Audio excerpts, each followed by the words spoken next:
from Honda of Cleveland.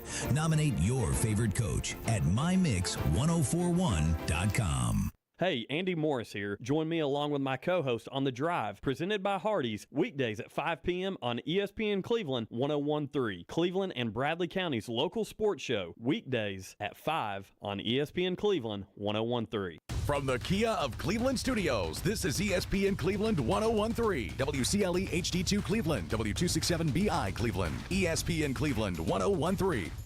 The top of the hour is presented by Best Buy Metals, making the top of your house the best it can be. Visit bestbuymetalroofing.com.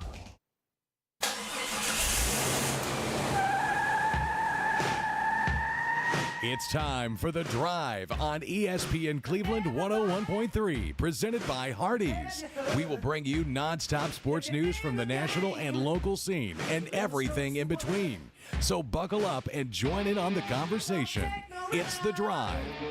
Don't take no style. Got a thirst for killing. Think about it. Welcome back to The Drive, presented by Hardees here on ESPN Cleveland 101.3.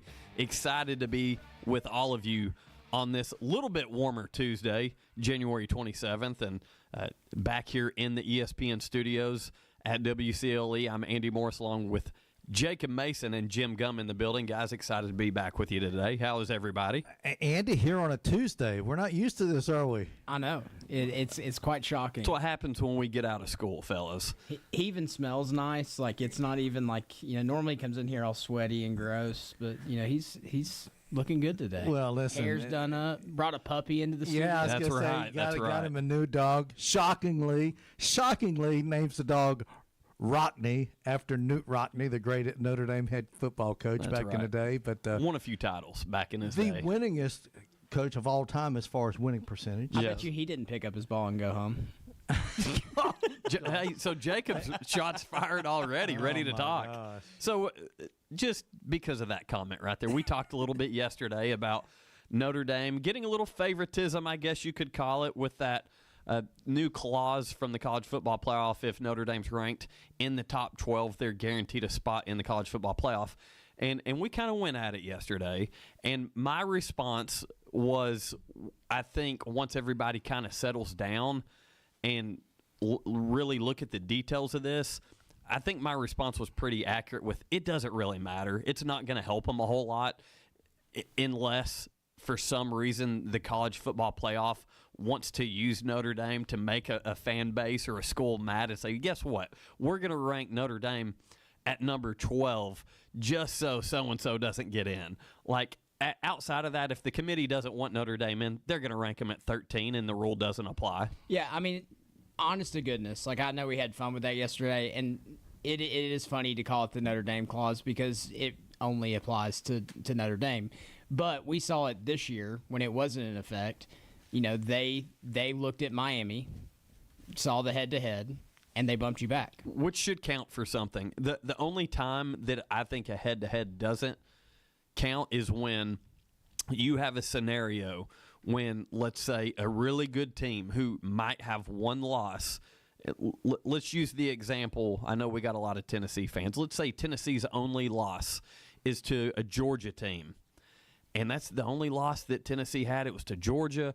But Georgia goes on and has 2 or 3 losses. Right, if that's the scenario, then that head-to-head doesn't matter anymore because Georgia's lost too many games. Y'all had the same record. Exactly. You're sitting at 10-2. Exactly. Both teams were sitting at 10-2. So the head-to-head, no matter when it took place, and I said this all along. I said it on the show.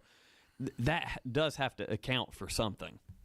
Yeah, and like you said, the only time you compare head-to-head like that is when both teams, everything else equals out, and which it did, and Miami beat Notre Dame fair and square, and so you could make the justification for Miami over Notre Dame was strong. It just was. That being said, most people, or listen, I call them experts, most college football experts really thought highly of Notre Dame, thought this is a team that's really good. They're one of the 12 best teams in the country. Unfortunately, the way it's structured is that there's at least one guaranteed group of 5, or now group of 6, And so you knew that was a bullet in the chamber, if you will. Yes. And so you always had that in your back of your mind. And you're like, yeah, Notre Dame better be ranked in the top 10 because of this. Yeah. And sure enough, man, it just came back to bite. The worst part, though, is when the committee, from the first ranking to the sixth one, every ranking Notre Dame was ahead of Miami. Yeah. They were ahead of them the entire time until the last one. That's the thing that got me more than anything, is that they had painted themselves into a corner, and they heard, and I believe this, I believe they heard the experts out there complaining about them. Yeah. Like, how can they do this? And so that last ranking, they pushed Notre Dame back. Well, the reactions around that clause that was announced, again, Notre Dame, if they're ranked in the top 12, they get an automatic spot. The reactions around the country were absolutely hilarious. I thought Stephen A. Smith was going to start crying on air. Like, he was tore up over it. And I'm sitting here, and I want to say, you know what?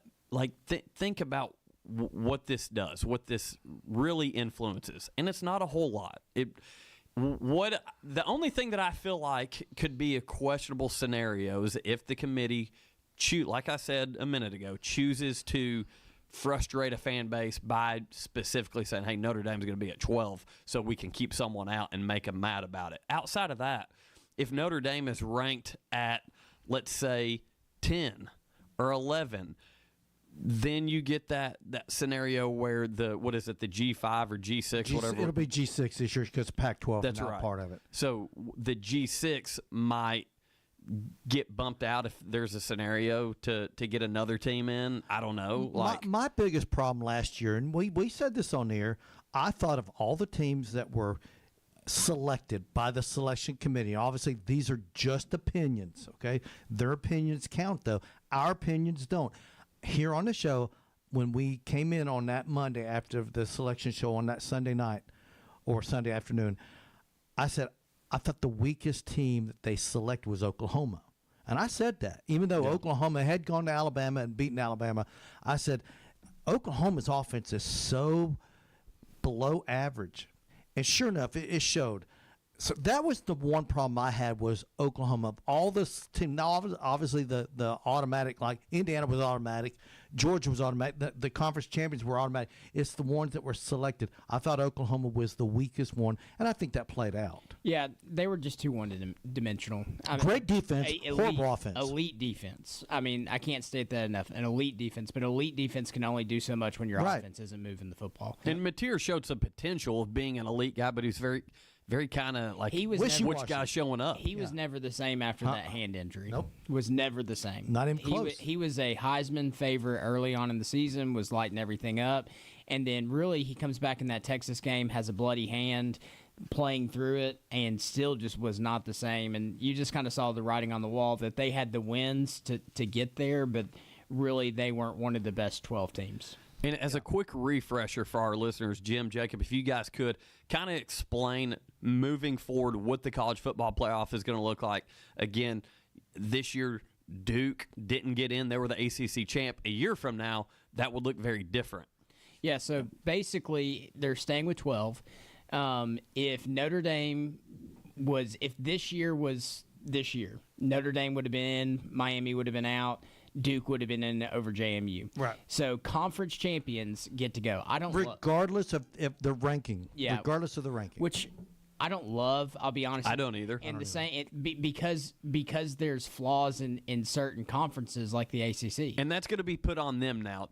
People are saying ACC, you have to fix what just happened. Yeah. That can't happen next year. But even then, like I look at the Big 12 and Texas Tech is really the dominant power. But what happens if Texas Tech gets upset by some team that's like 8-4? I hate it. I don't like it. Like, to me, just because you win your conference doesn't mean that you're the best team. Like, Alabama had 2 losses, but one of those losses was out of conference. You look at a 1-loss Oklahoma, or sorry, not Oklahoma, Florida State. Ole Miss. Oh. You look at a 1-loss Texas A&M. They sat at home to go with a 2-loss Alabama, but it was because one of their losses was out of conference. Right, So the Florida State loss. there's so many factors that play into that I'm not willing to say, hey, just because you win a conference, it's an automatic bid, unless If it were a 16-team format, I would be more open to that. If it were a 16 and then let's just say a Joe Schmo ends up winning the conference, they're ranked at 16, they play the number one team in the country, that works itself out. I've said this before, and this will never happen, what I'm about to say, but here's my thinking. Based on the performance of a league each and every year, I think the leagues will get X number of spots, either 3, 4, maybe even 5 spots. My thing is, take the selection committee out of it. Let the conference, let's say the SEC says, hey, the SEC, you get 4 teams. Who are your top 4? The SEC, you decide which 4 teams you're going to put into the playoffs. We'll seed them, but let the conferences themselves determine which of their members are going to represent their league in the conference in the college football playoffs. That way, you take the selection committees out, and it's up to the conference. Now, the only problem with that is Notre Dame. They're not in a conference, so how do they get in? That's the one thing that ruins my philosophy. In that scenario, I wouldn't mind seeing an at-large spot that another G6 team, if there's a year where Notre Dame doesn't belong and they've got 2, 3, 4 losses, so be it. Then who's the next at-large possibility? Maybe incorporate that at-large spot into, you know what, there was a conversation looking at the SEC this year where the borderline Texas Vanderbilts were sitting there. Maybe that one of those spots can go to them. In that scenario, I'm okay with that. What I'm not okay with is forcing, just because a conference is a conference, be it the SEC or the Big Ten. I'm not throwing shade right now, but giving them – the SEC got 5 spots this year. And I'm looking at Oklahoma and Alabama, and I kind of feel like neither one of them belonged in this thing. That's how I feel. This is where I'm coming from. I don't love that. I don't love that idea because in any given year, the SEC could be down, the Big Ten could be down. Exactly. Just giving spots away just because of your conference. I don't like it. That's where with the at large you would get to choose who's the next best team between the Big Ten, the ACC. But we're still allotting 4 spots for a conference that may have 2 teams that are worthy of going. Well, here's what I'm saying. When I use that scenario about the SEC, let's say they get 4 teams in 2026, it's based on their performance in the 2026 season. You don't know how many you're getting before the season begins. Those spots are earned based on your performance during the 2026 season, and most notably versus non-conference opponents. If the SEC has a really good record versus non-conference opponents during the 2026 season, they've earned X number of slots. Same with the Big Ten, same with the Big 12, same with the ACC. Hey, you may only get one team in 1 year. The next year you may get 4, you may get 5. So going back to your Alabama thing, though, like my argument to that is that was a really banged up Alabama team. It was. They were limping to the finish. So at the end, they were limping to finish, and at the beginning, they lost to Florida State. Right, but then they hit. Those are my 2 pieces of bread. But they hit a really, really hot spot. They did. Where they were. Beat Georgia? In my opinion, one of the best teams in the country. Then you're without Jam Miller. Then you've got a banged up quarterback. There's something to be said for peaking at the right time. So they weren't. Right. So then in that argument, you're okay with Florida State being left out of the playoffs in the 4-man. And see, that's playoffs. why I say leave it up to the conference themselves. But they hadn't lost games in that scenario. So you're going back a few years. Obviously, they lost their quarterback, and people can assume that they didn't limp in, though. They just lost a guy, and their last performance prior to losing them, they dominated. They lost a conference championship game that Notre Dame and really not even half the country, 90% of the country is not playing in. Regardless of whether it was a 28-7 or not, like they lost a conference championship game that 8 teams playing, 8 out of 136. So right. To me, that's hard to say. I get it. We watched it happen. We watched it happen on the field. They obviously looked like an outcast. Yeah. It's hard for me to make that argument, though, when their body of work was there, because then you're really getting into the weeds of what you can pick at and what you can't pick at with these teams. Yeah, obviously, I'm a big Notre Dame guy. Take Notre Dame out of this conversation from this past year, but I would have taken BYU every day of the week over Alabama this year because I feel like they deserved it. I did not feel like Alabama deserved to be there. I just didn't. And I thought Texas had a better argument than Vanderbilt because they beat them head to head. Listen, Only problem with that, though, Texas was a 3-loss team. and one of them was the first game of the year, 1 versus 3. They lost to Ohio State, who ended regular season undefeated. Which is a better loss than a Florida State loss to Alabama. But Texas had the best regular season loss in the country. But they also had probably the worst out of that. That Florida loss was horrible. Yeah. Horrible. Out of that playing field that was fighting for that final spot, they probably had the worst loss out of all of them. Yeah, So you're right. It to me, again, I think if we expand this to 16, which the two big conferences want, they just can't agree on what happens after. Which to me, who cares what happens after? Like, decide that later. If you both think it's good for the sport to go to 16, then the buys and all that stuff that's now worked out. The whole 1-7 coming off a 20-day bye, that's worked out because one's going to play 16, two's going to play 15, and it's going to go down from there. Yeah. And so the only thing left to me though is the conference champion. The teams that make the conference championship, they're playing an extra game that nobody else is playing. More spots either way or more opportunities for all conferences. Here's what's is going the to way I happen. look at it. Here's what's going to happen, guys. In December, when we have the 12-team playoff field announced, we're going to go, boy, if there had been a 16-team, we'd have had the number 13, the number 14, the number 15, number 16 teams would have been in it. But, man, they got left out because the SEC and Big Ten could not agree, and so we're still at 12. Those teams, man, you talk about, can you imagine if you're number 13, number 14, you're going to be like, man, if these two leagues could just agree on something, we'd have been in the playoffs this year. And, listen, we all know getting into playoffs is, I'm not going to say it's 100%, but it's almost a job saver because these coaches are getting fired for being too close but not getting in. So if you're in the playoffs, you're not going to get fired. Well, you're looking at football as a whole has an issue right now with I need to win now. Yeah. And it's because they're looking at people like Kurt Signetti who are coming in year 2. They're looking at Mike Vrabel going to the Vanderbilt. Mike Vrabel going to New England. Patriots, yeah. And then Seattle's Mike McDonald. Yeah.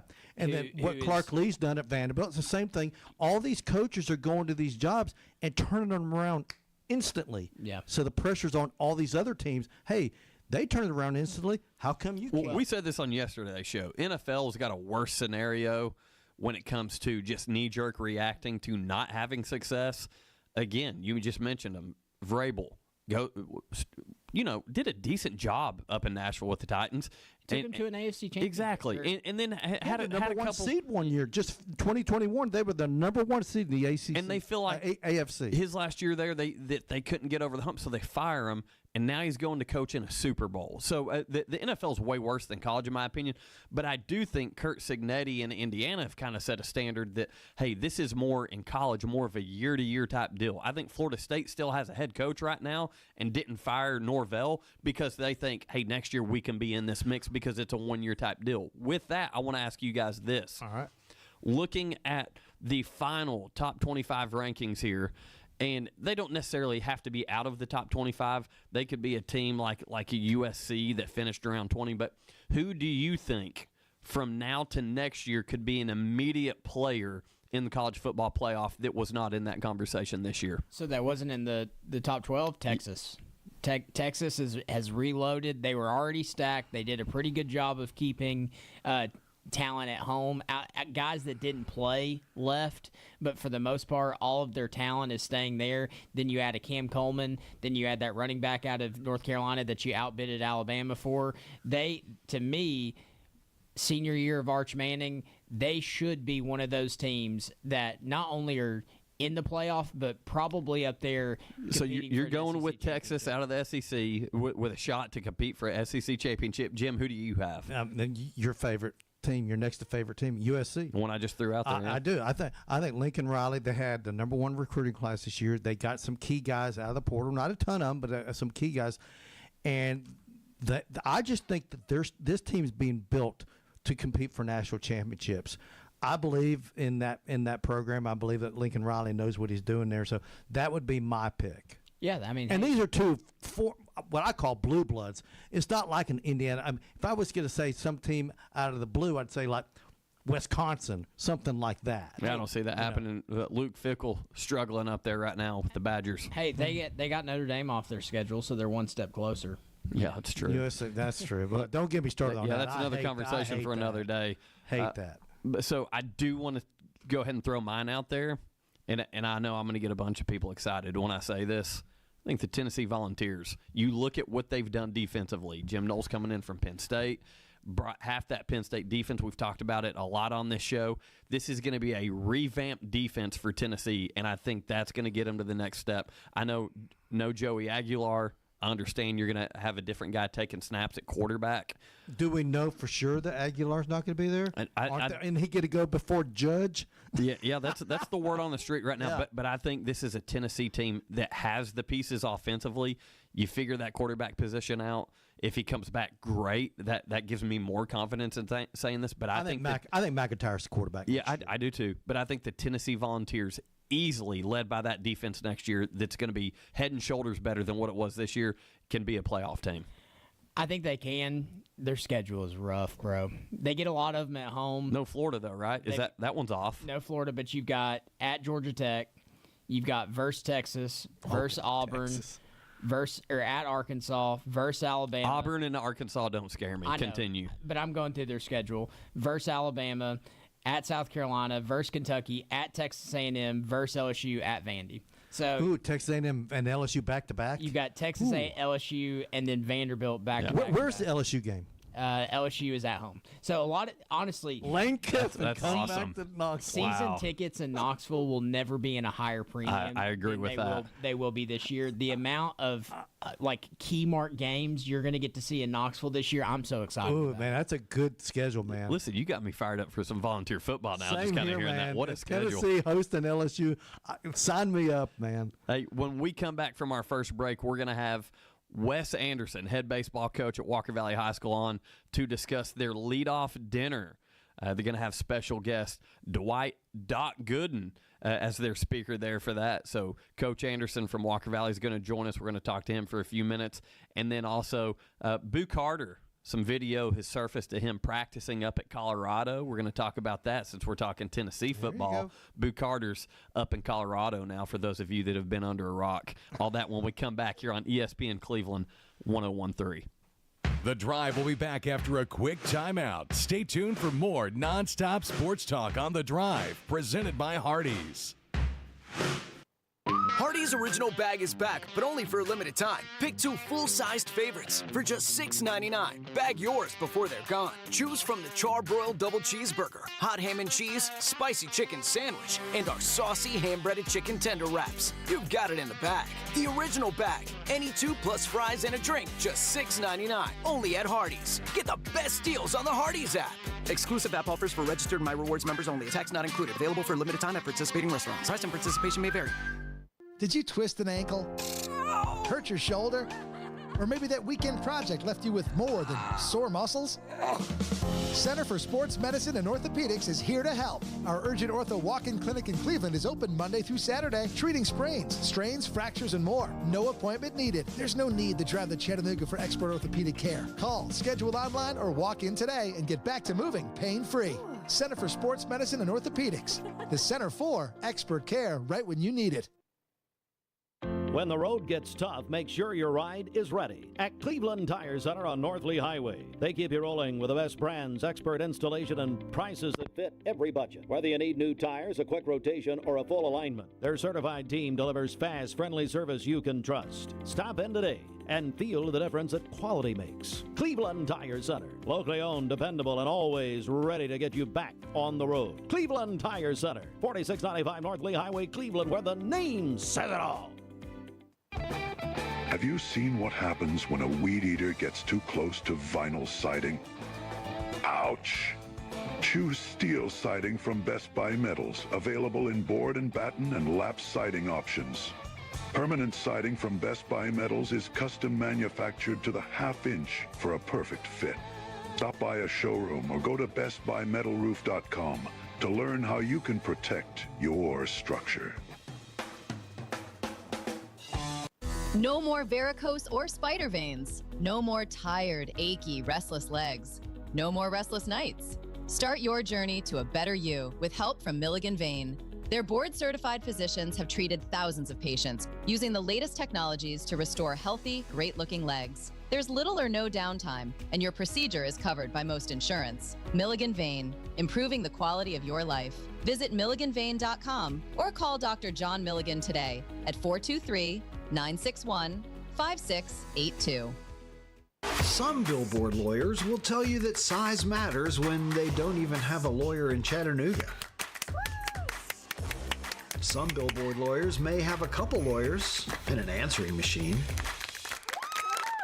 But at Warren Griffin, size does matter with 10 local attorneys and 30 support staff. Call your local 5-star law firm. I'm C-Mark. I'm John Mark. We have more 5-star reviews than any law firm in this area. Call us at 265-HURT. We are your local law firm.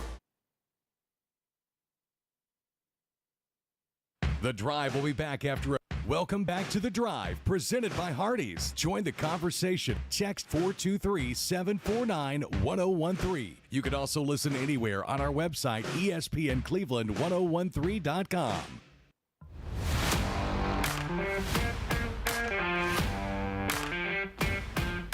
Duracell in Cleveland is now hiring mechanical skilled technicians, $22 to $27 per hour. Excellent benefits beginning day one: medical, dental, vision insurance, paid vacation, holiday pay, 401k, tuition reimbursement, and more. Apply now at Duracell.com. That's Duracell.com. And Andy, we got a special guest joining us today. We sure do. Welcome back to The Drive, presented by Hardees. Feel free, download the free ESPN Cleveland 1013 app. All you got to do is go to ESPNCleveland1013.com or go to the App Store and type in ESPN Cleveland 1013. And with that, our special guest is Walker Valley head baseball coach Wes Anderson. Coach Anderson, we appreciate you taking the time to join the show today. Always a pleasure to have you on The Drive. But you got a big event coming up here with the Walker Valley Baseball leadoff dinner with special guest Dwight Doc Gooden. Yes, sir. Yeah, we're excited to have this be here here in a couple of days, here on Thursday night. We're excited to have Doc in town. Looking forward to hearing from him and, just have a great night of fellowship. And so if you could just kind of talk about, you guys have been doing this leadoff dinner for a while now, and you've had some other really, I would like to say, popular former players come be a part of this. Kind of talk about the previous years leading up to this one, and then I've got a few specific questions I want to ask you about Doc. Yeah, of course. So, a couple years ago, we brought in Dale Murphy. He was trying to get into the Hall of Fame the year that he came down to us. And, quite honestly, Dale was absolute electric.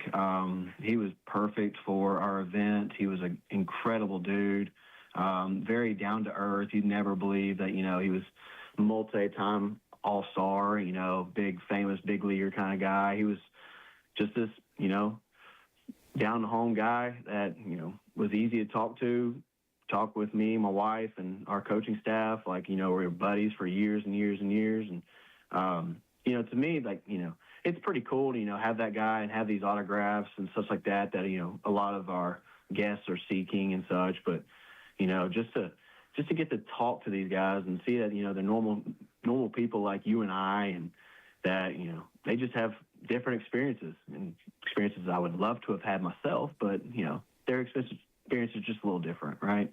We had him a couple years ago, and we had one fall through last year, or 2 years ago, and then this year we've got Doc coming in. So I'm hoping that it's just as much a hit as it was for the Dale Murphy event. I've still got a lot of people that say, hey, that when y'all brought in Dale a couple years ago, it was one of the best nights that year. I hope people can say that, starting Friday. Yeah, so first of all, just being able to bring someone like Doc Gooden into our community is such a cool thing. As you said, did it with Dale Murphy. And I believe a couple years ago, didn't you also have John Rocker and Marquise Grissom?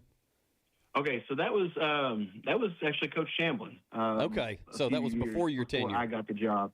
Yeah, so, I guess, I kind of only spoke to, what we had, events we had as I was the head coach. But if we want to talk about Walker Valley in general, they've had John Rocker, Marquise Grissom, My coaching staff and I were talking about the Otis Nixon. That's right.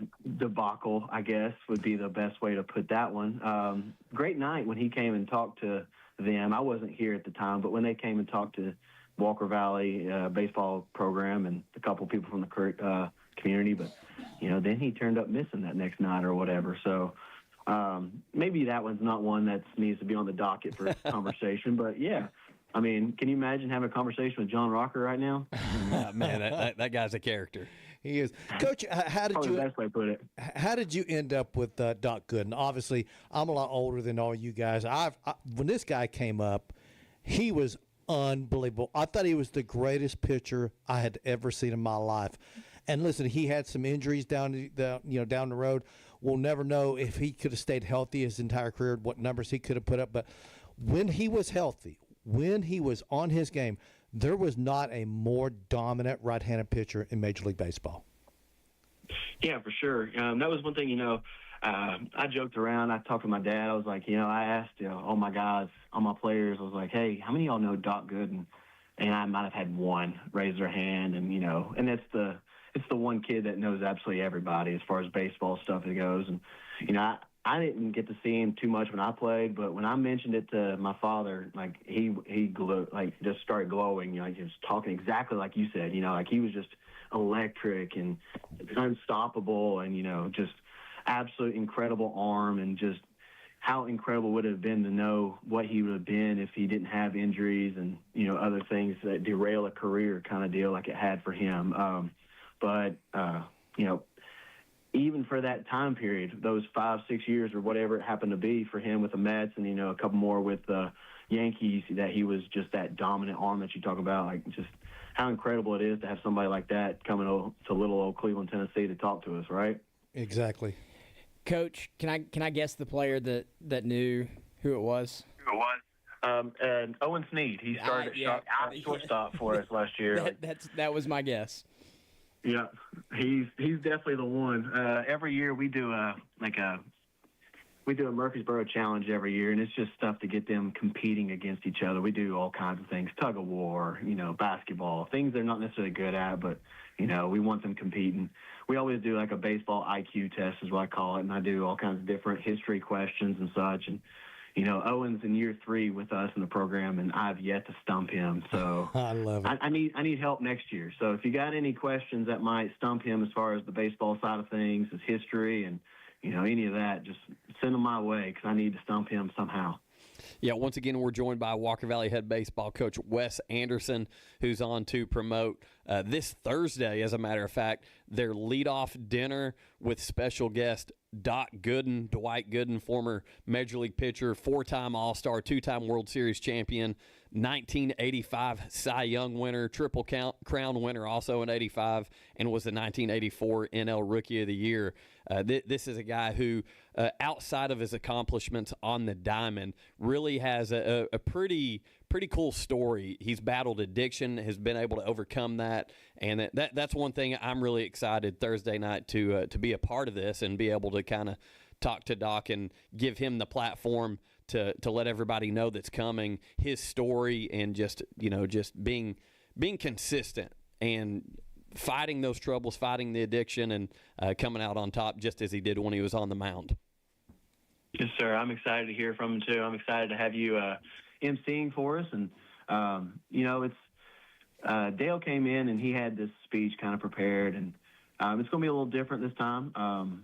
Doc, he likes the question-answer kind of thing, but I think that could be a little bit more personable, too. Like, it's tailored to what we are curious about with him, and it could be a lot more personable in that form. So I'm looking forward to that as well. I'm very thankful for you to be doing that for us, sir. Andy, I appreciate you doing that. I'm also I have to send a shout out and say thank you to First Baptist Cleveland.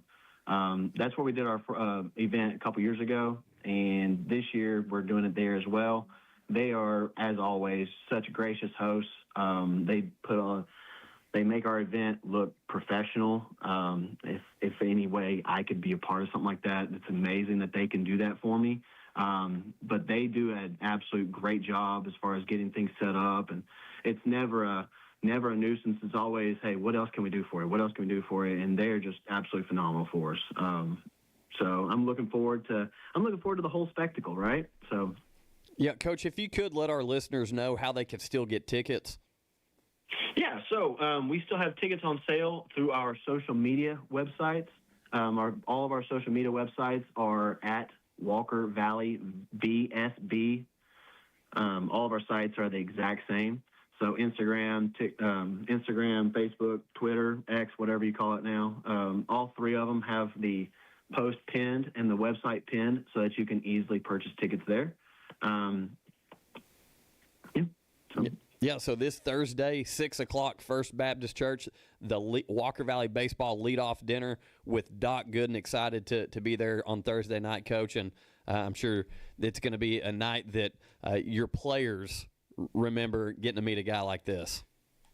I hope so. Since then, they've done a lot of research, and all of them are like, man, he was pretty dang good, right? I'm like, yeah, you probably should turn off the PlayStation every once in a while and turn on the MLB Network and just see these guys, how good they can be, right? That's right. Yeah, great. I'm glad you mentioned that. Doc and Daryl, great MLB Network special they did. I highly recommend that. But, hey, Coach, on that note, Friday we're going to be live from Walker Valley prior to the basketball game between Walker Valley and Cleveland. And it's a big night for a lot of different reasons up there. But specifically, we're talking about a New York Met in Doc Gooden, one of Walker Valley's own, who's a former New York Met, Ryan Frazier, going into the Hall of Fame up there. Yep. Mr. Frazier's going to be he's going to be joining us hopefully on Thursday evening. So I'm looking forward to having him there, and it's going to be a great night. Well, Coach, appreciate you taking the time to let us give you a call and come on the drive with us today. And as we approach baseball season, definitely would love to hear more from you. I'm looking forward to it, and I can't wait for baseball season. That's my time. I love it. That's right. So, get this cold weather out of here. We're ready to be out on the diamond. Ain't that the truth? Thank you, sir. All right, Coach Wes Anderson, head baseball coach at Walker Valley High School. And I got to say, I'm really excited to be a part of this leadoff dinner that they're doing at First Baptist Church. Just anyway, anything baseball, like I love it. Jim, I'm an old school kind of baseball fan. And the fact that Dwight Gooden is going to be here and we're going to be able to talk to him and just kind of hear the stories, the storytelling of these things are the best part. I know coming up here in a few weeks, Cleveland, and we're going to have them on air with us as well. We're going to talk about Cleveland's leadoff dinner they're doing with Marquise Grissom. Took me a second trying to remember who they had. They're going to have Marquise Grissom. So a lot of good former major leaguers are going to be coming into our community to get the spring and baseball season kicked off. It's so funny, and I know, and I remember this stuff because I was around. I love baseball. When those Mets teams were playing at their height, I would have swore that they would win 3 or 4 World Series. That's how good that roster was. And that also shows how difficult it is to win the World Series. But that 86 team, of course, the infamous play, the roller down there gets through Bill Buckner, Knight wins and scores, and they win Game 6, and then they go on and win Game 7 the following night. But that Mets team was so loaded. And to think that they only won 1 World Series, it's very similar to the 85 Bears. How in the world did the Chicago Bears back in the mid-'80s only win 1 Super Bowl is beyond me. And the same holds true with that Mets team. They were so good, and yet they only won 1 World Series. But that was a great team, man. Yeah, that goes to show you just how difficult it is. Oh, gosh. To put it together for 1 season is special. I know the Atlanta Braves get a lot of backlash for only winning 1 World Series in the 90s. They played, 4? That's impressive. But they always went up against the Twins or the Blue Jays or the Yankees, a team that was hot. And the Braves could never get over that hump. They finally did, of course. But, man, they always seemed to go up against a team that was hot. And they did beat the Indians. Would you talk about a hot team? In 95, the Indians were probably one of the most power-heavy lineups I've ever seen. Yep. But, of course, that pitching the Braves had, great pitching was dropped, great hitting almost every time. And that's what the Mets had, too. They had great starting pitching, a decent bullpen, and clutch hitting. And, so I remember that Mets team very vividly. But there was so funny because there was a book written, and the title of the book was The Bad Guys Won, and it was about the 86 Mets. There was a lot of dudes on that team that were doing things that at the time, we did not know about. A little bit of legal issues. We did not know about this. Yes. So there was a lot of things going on behind the scenes there with that team. But, when they were in between the white lines, though, man, they were a solid team. I'm excited for the format for y'all. I feel like when you get to ask questions, it kind of relaxes the individual. Like, I got to go watch Mark Rick speak, and it was a question and answer format. Little round table type atmosphere. It was like you said, a round table, and you really get to know the person. And I think that, when somebody comes up with a prepared speech, it's really hard to get to know who they are, what their personality is, what their true thoughts on things are. So when you're just asking them questions and they're ripping it off the cuff, you really get the chance of understanding who they are, what their story is. And so if you're looking for something fun to do on Thursday night, that is a great opportunity to have. Asking him stuff like, hey, what was your go-to pitch? What guy was the most difficult for you? And a lot of times a great pitcher will come up with a name. You're like, who? Yeah. But that guy owned him. Stuff like that is so fun to listen to stuff like that. When you talk to Greg Maddux and Smoltz and those guys, you ask him what guy gave you the biggest fits. It'll be some guy like the third baseman for the San Diego Padres who couldn't hardly hit his way out of he was a 220 hitter, but he owned this guy. Well, you saying that specifically makes me think of Greg Maddux. He talks about certain guys that he just could not. Tony Gwynn, man. Yeah, Tony Gwynn was one of them. Yeah, Tony Gwynn was one of them. But, I'm really excited about it. And I know I'm kind of putting Coach Anderson on the spot here. I'm assuming he's still listening. But as I'm kind of thinking, we're talking about this roundtable mentality. If Coach Anderson is okay with it, maybe – not just me, but the fellas from the drive, if you guys don't have a whole lot going on, maybe this can be a Walker Valley leadoff / drive little question, and you guys could join the party. Who knows? Let's see if Coach Anderson's okay with that. If you guys aren't busy, what do you think? What time on 6 o'clock on Thursday. We're busy, we'll be here till 6, but we can get there and show up. Come join the party. That's right. I'll try to do that. I'll try. So Coach Anderson, if you're listening, maybe we could have a joint relationship here with the drive and the Walker Valley baseball leadoff Andy, dinner. I just got one. Don't wear your Braves hat. No, I won't. Not on Thursday. I'll find something royal blue that makes them comfortable. He'll have some Brave socks on that are under the slacks. Yeah, once again, the Walker Valley Baseball leadoff dinner this Thursday at First Baptist Church, 6 o'clock, with special guest Dwight Doc Gooden. And we'll obviously talk about that on the show Friday as well. So with that, we're going to take another quick break. When we come back, got plenty of NFL news to talk about, the coaching carousel, and some of the comments coming from these press conferences have me really excited, guys. I don't know about you. All that when we come back right here on ESPN Cleveland 101.3. The Drive will be back after a quick timeout. Stay tuned for more nonstop sports talk on The Drive, presented by Hardees. This is your Hardees 2 for $5 breakfast mix and match alarm. We've got fluffy eggs and sausage on a made-from-scratch biscuit ready, or perhaps biscuit and gravy. Ooh, maybe a sweet cinnamon roll. Wake up and smell that sweet deal. Mix and match any 2 for just $5 for a limited time, only at Hardees. Don't snooze on the app. Snag juicy deals, order ahead, and get to work on time. Maybe. Exclusive app offers for registered My Rewards members only. Available for a limited time at participating restaurants. Did you twist an ankle? Hurt your shoulder? Or maybe that weekend project left you with more than sore muscles? Center for Sports Medicine and Orthopedics is here to help. Our Urgent Ortho Walk-In Clinic in Cleveland is open Monday through Saturday, treating sprains, strains, fractures, and more. No appointment needed. There's no need to drive to Chattanooga for expert orthopedic care. Call, schedule online, or walk in today and get back to moving pain-free. Center for Sports Medicine and Orthopedics. The Center for expert care right when you need it. Listen to the Alon Exchange, hosted by financial professionals Jay and Brittany Hagee, owners of Alon Planning Partners. Each week, they discuss all things financial and answer your questions about investing, preparing for retirement, paying down debt, and more. The Alon Exchange, Saturdays at 7 a.m. on ESPN Cleveland 101.3. ESPN Cleveland 101.3 is powered by Duracell.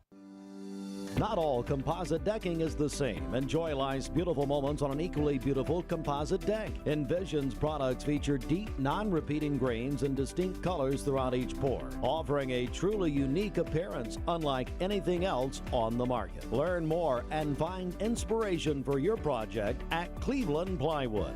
Cleveland Plywood Company, 2700 20th Street Northeast in Cleveland. Choosing your next car is a big decision. And at Honda Cleveland, we believe smart choices matter most.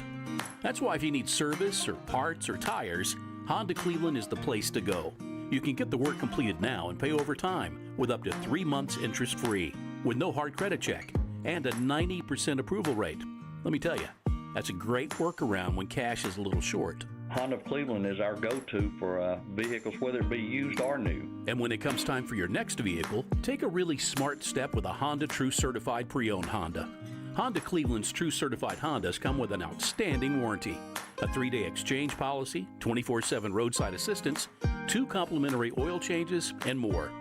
It's peace of mind you can feel good about, because choosing your next car is a big deal, and we'd be honored to help. Honda Cleveland, your car, your way, every day. I-75 exit 20, just 1 mile east. Hope to see you soon. Welcome back to The Drive, presented by Hardees. Join the conversation. Text 423-749-1013. You can also listen anywhere on our website, ESPNCleveland1013.com.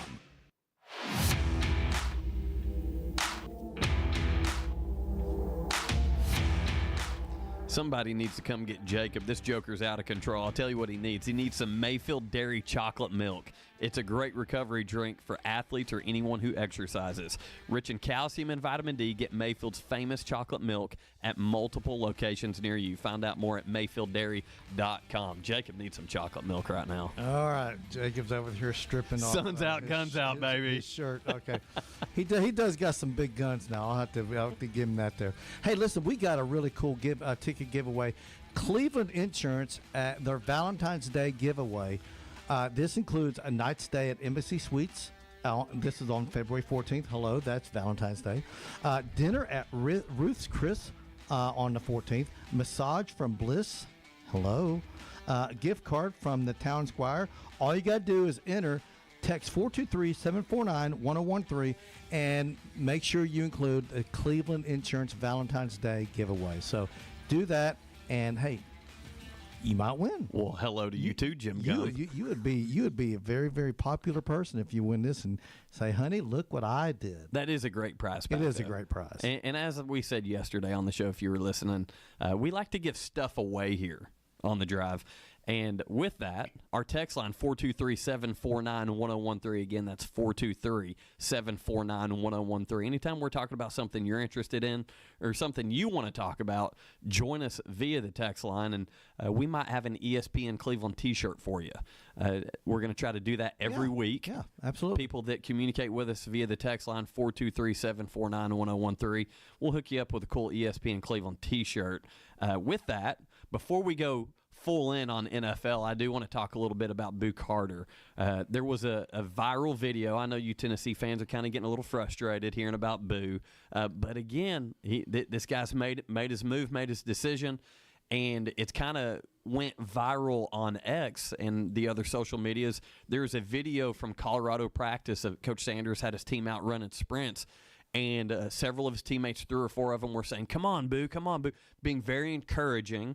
And you got to keep in mind, high elevation up there in Colorado. In there. Yeah, they're running sprints. And Boo looked like he was struggling a little bit, but he was getting after it, and his teammates were there for him. So this might be a place that is a good fit for Boo Carter. Yeah, thin air, and then let's be honest, like he's probably been done with football for what? Until he found his home in Colorado, like towards week 10, week 11 is when he probably stopped showing up to team stuff, and so he's probably just out of shape. Listen, there's a reason the Olympics, the teams, they practice up there in Colorado, most of it in Colorado Springs, because that air is thin. And my sister lives there, and you do have to get used to it, but it will make your lungs stronger. And so those guys, when they're lungs get stronger with that thin air. When they do go down to sea level, they've even got more energy. So there's an advantage. At some point, initially it's difficult to adjust. Your body has to adjust to it, but initially it's tough. And I'm sure there's that. I guess there is that. I guess that he's gonna have to get used to it. I don't know how long it takes, but it does happen overnight. Yeah, that higher elevation is a real deal type thing. But I just thought it was neat because I saw a lot of Tennessee fans on X today sharing that video, kind of criticizing. And listen, I get it; he's not your guy anymore. But hey, give the kid a chance. I wish him much success in Colorado, and I'll say this: I think that Tennessee team is going to be just okay without Boo Carter. I think they're going to be just fine. They'll be fine. Yeah. So now as we transition over from college football to talk a little NFL, obviously that's it. The Super Bowl is set. Very excited for the New England Patriots and Seattle Seahawks for the Super Bowl. Very exciting championship games this past weekend. But prior to all the Super Bowl conversation, we've had a few press conferences today. Specifically, let's start up in Pittsburgh, where former Packers and Cowboys head coach Mike McCarthy, who I learned a little bit about him today. He is a Pittsburgh guy, born and bred, and he got emotional during his press conference introducing him as the new head coach of the Steelers. Yeah, came home in Steelers colors as a baby from a hospital down there. So that's really cool. That's the kind of thing about sports. Like, you trade your hats a lot as a coach. You go where the job is, and you grow up a fan first. And so for him to be, a pretty well-known, outstanding coach, then to land a job at his home team, that's just a cool. That's why I love sports and love what we do. Because now not only is he excited about a new opportunity, he's excited to do his job because it's the team he grew up loving. Yeah, Western Pennsylvania, man, that whole area, it's all Steelers. It is incredible that, along with the Green Bay Packers and a couple other teams out there, the Steeler Nation is real. They travel. They're everywhere, man. You go to a Titans game in Nashville, tons of Steelers fans. Falcons game in Atlanta, ton of Steelers fans. I know that they don't all travel. There's a lot of Steeler fans. They've just adopted that team, and they're all over the country. But that's a big fan base. Yeah, but he grew up there in Western PA, so yeah, he's a Steeler through and through. Yeah, they're one of those organizations, kind of like, again, I talk about how much of a baseball guy I am. Anytime the Cubs are playing in Atlanta, a lot of Cubs fans. They're everywhere. Anytime the Braves are playing anywhere else, a lot of Braves fans. Yeah. So you run into that with the Steelers, and to their credit, you've went through just about every decade, going back to Terry Bradshaw, Franco Harris in the 70s. You had that stretch of such a good team, and then the Bill Cowher era. The Steelers have been consistent decade to decade of putting out a good product of football. So you build a fan base when you do that, unlike us who are Browns and Bengals fans. We're just in the gutter of everything. We take the brunt of the Steeler Nation a lot of times. And listen, like we've said this before, 4 head coaches now since 1969. That's insane. Think about this. The Titans are going to be on their 4th head coach in 3 years, in 2026. That's embarrassing. That's just – and the Titans are more like the other franchises. No one's even close to Steelers. They're an outlier when it comes to that.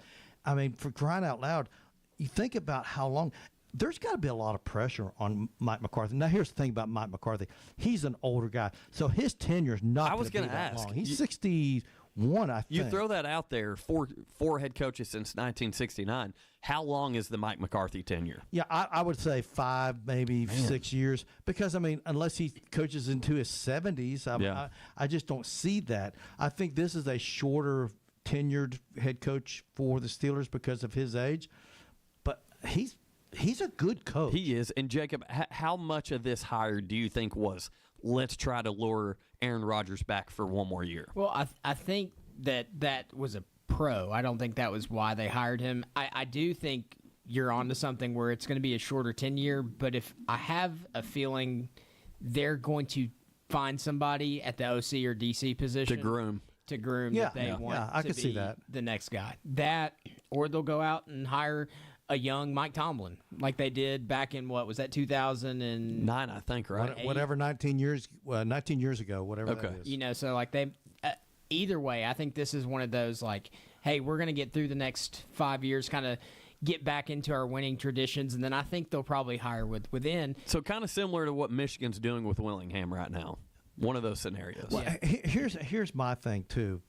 The Steelers, for as long as I can remember, it's been a defensive team. Defense. You've got to address the offense. You've got to be an aggressive team offensively.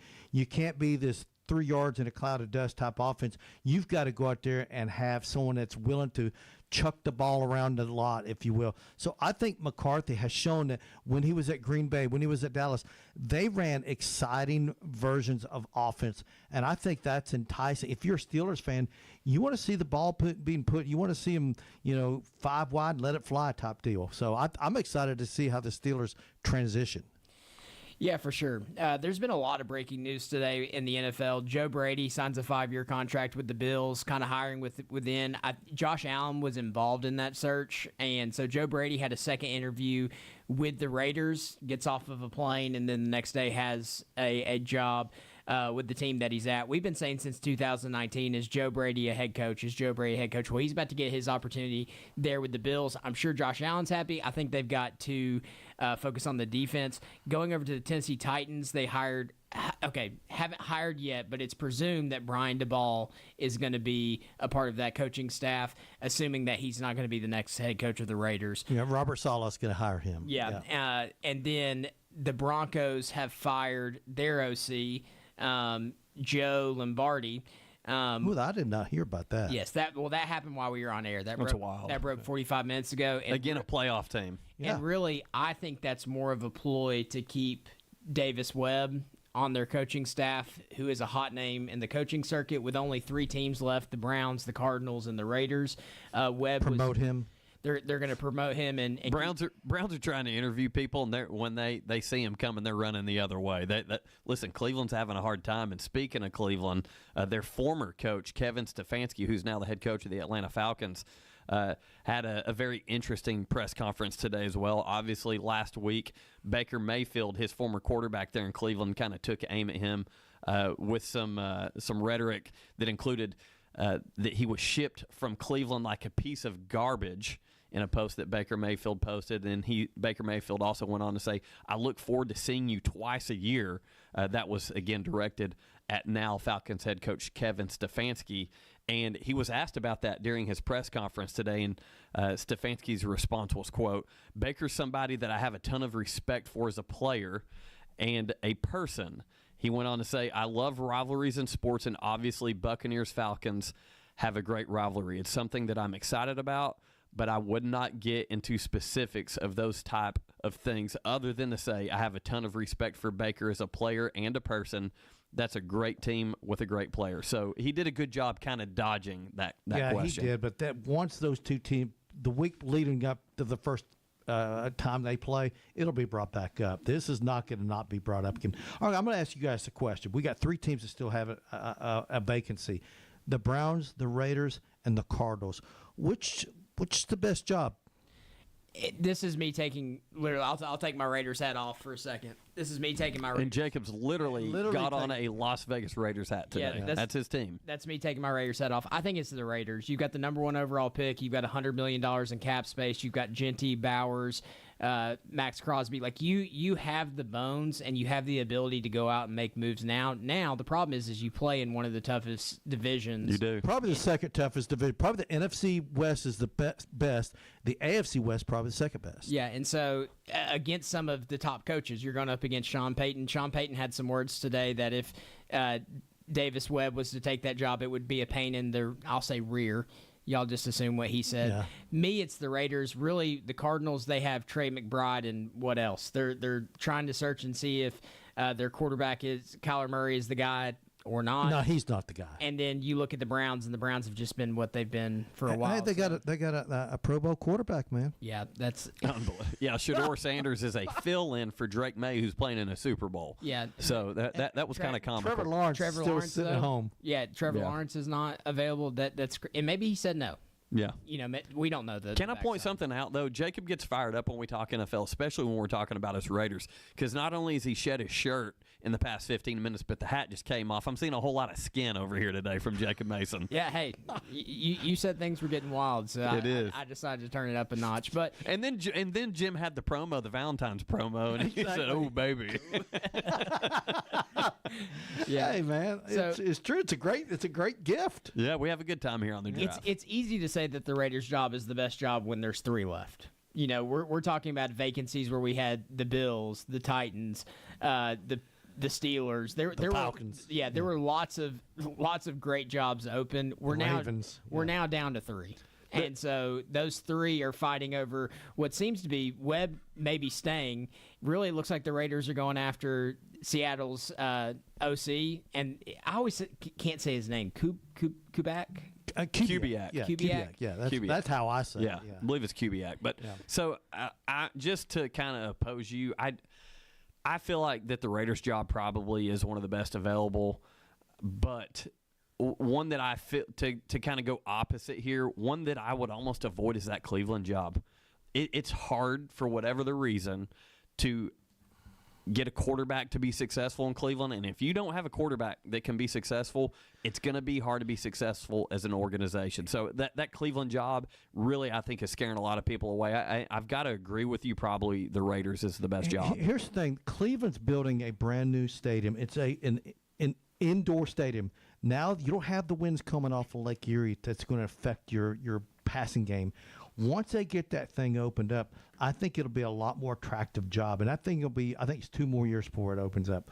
So think about that. I know it's, like I said, it's 2028, 29. I think when it opens. But anyway, once that rolls around, now you've got maybe an advantage in that division then. So we'll see. I think Cleveland's a better job than Arizona. That's just my personal opinion. I don't know. Arizona, man, I just think that job's a mess, right? Poor Stefanski went from Cleveland to Atlanta. The guy must love failure. I think Atlanta's got potential. I think they do too. Hey, good show today, guys. Always a lot of fun. We appreciate everyone tuning in with us today. Just like every Monday through Friday, 5 to 6 o'clock right here on ESPN Cleveland. Be sure to download the free ESPN Cleveland 101.3 app. For Jacob Mason, Jim Gum, I'm Andy Morris. Have a great day, everybody. It's time for a Don Ledford of Cleveland traffic update on ESPN Cleveland 101.3. Don Ledford Chevrolet GMC, located on North Lee Highway in Cleveland. Or visit donledford.com for details. Don Ledford, where we say yes. It's on-time traffic with Commander Chuck. Well, good evening. More volume in the last few minutes through Moccasin Bend on 24. We're still concerned about some of these back roads that haven't been traveled on that much. That's all going to freeze over tonight. Give yourself a little extra